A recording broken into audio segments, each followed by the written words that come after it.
And this massive orchid right here that seems to have a never-ending amount of blooms. This is a Cattleya Caribbean Lawrenceana.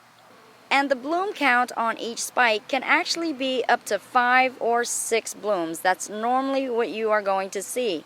And the reason why this becomes so weighty on this orchid, because each bloom is almost about 5 inches in diameter.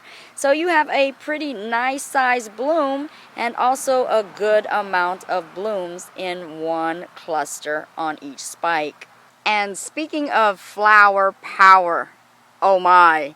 Now this one right here is tremendous. It is so tremendous that it is hard for this Cattleya to hold up her spikes, and it really needs to be staked up because the blooms are so abundant and so heavy on this Cattleya.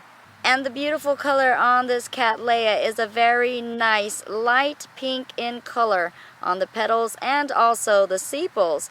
And then you're going to see in the center of the very beautiful flute-like throat area is that very nice yellow.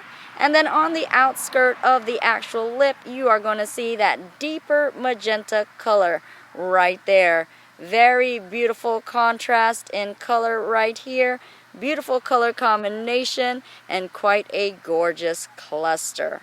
Such a beautiful orchid with a very nice shape to the blossom, and you cannot deny that within the power of the amount of blooms, it really makes this orchid so tremendous.